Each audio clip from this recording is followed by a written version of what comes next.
भाजप सरकारनं 2019 सुद्धा आरक्षण दिलं होतं. मग आता पुन्हा एकदा भाजप सरकारनेच आरक्षण दिलं. जोपर्यंत भाजप सत्तेमध्ये असतं आरक्षण टिकतं, पण भाजप सत्तेमध्ये नसलं की आरक्षण टिकत नाही. हे घडलेलं. इथून पुढे काय होईल? नाही ही तर शंका आम्हाला आहेच ना. असं कसं करता? हा पहिले म्हणे आम्ही होता आणि यांनी टिकवलं नाही सुप्रीम कोर्टात. आठवतं ना, ठाकरे साहेब मुख्यमंत्री होते. आता हे बी सुप्रीम कोर्टात झालं, सरकार बदललं तर मग काय करायचं? होणारच आहे ना, हे GRBचं चॅलेंज होणारच आहे ना, किंवा ACBC करू आपण. पण आमचं एक सांगणं शेवटचं अजून सर्व समाजाला महत्वाचं, भविष्यात उडालच हे नालायकांनी टिकवलंच नाही. बरं का, टिकवलं नाही तर नालायक म्हणणार. हा भविष्याचा शब्द. तर आम्हाला हे ACBCतून आम्ही कुठे येणार? EWS मध्ये येणार. आम्हाला जास्त भीती नाही त्याची. आता तुम्ही जी शंका उपस्थित केली ना, आम्हाला काही भीती नाही आहे. नालायकांनी नाहीच टिकवलं तर आम्ही EWS मध्ये येणार. म्हणजे समाजाला आता काही काळजी करायची गरज नाही. तुम्ही ACBC मधून उडाला, EWS मध्ये येतो.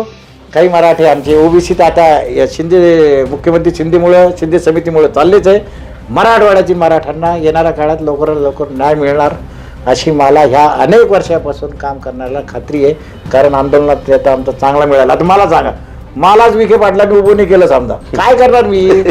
पण मनोजनी म्हणल्यानंतर काय करणार? दरवाजे उघडं करून मला घेतील ना. म्हणजे आंदोलनाचा नेता विश्वासू पाहिजे, निस्वार्थी पाहिजे. आणि आम्ही छत्रपती शिवरायांचा गणिमी काम आम्हाला माहिती. तुम्ही जसं म्हणले हे सरकार जर पडलं आणि मग नंतर तर ते पडायच्या अगोदरच आम्ही सगळे मराठी घुसून टाकले.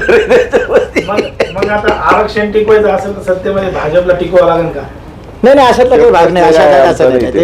राजकीय महत्व आमची नाहीच. प्रश्न त्यांनी जो विचारला टिकवणं लागलं असं अजिबात नाहीये. हा ज्या पक्षांनी दिलंय त्या प्रति कृतज्ञ किंवा त्या प्रतापाची समाज बिलकुल राहील ना. हो का बरं नाही राहणार?